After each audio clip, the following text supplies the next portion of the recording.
Es ist früh am Morgen. Die Sonne kommt langsam über den Berg.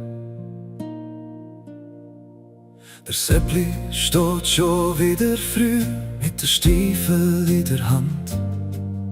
Schaut über seine Wiese, übers Tal und übers Land. Die Kühe sind schon am Rufen, der Nebel zieht ganz langsam fort.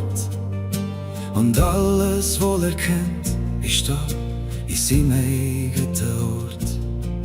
Er hat nie viel gebraucht im Leben, nur das Herz und seine Welt, wo jeden Tag ein Wunder ist, wo ihm so fest zusammenhält.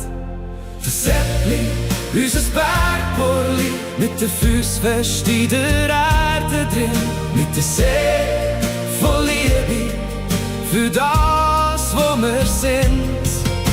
Der Seppli, unser Bergburli, er zeigt uns, was wirklich zählt. Das Glück nicht in den Sachen, sondern im Herzen wohnt in der Welt. Im Winter, wenn die Welt ganz still wird und der Schnee alles bedeckt, sitzt er bis im kleinen Ofen, wo ihn warm und ruhig versteckt. Er denkt nicht viel am Morgen, er lebt im Jetzt und da. Und jeder kleine Augenblick macht ihn innerlich so froh.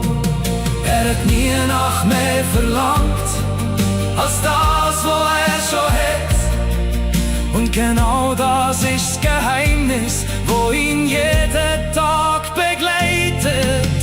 Der Seppli, unser Bergburli, mit den Füßen fest in der Erde drin, mit der Seele voll Liebe für das, wo wir sind. Der Seppli, unser Bergburli, er zeigt uns, was wirklich zählt. Das Glück nicht in den Sachen, sondern im Herzen wohnt in der Welt.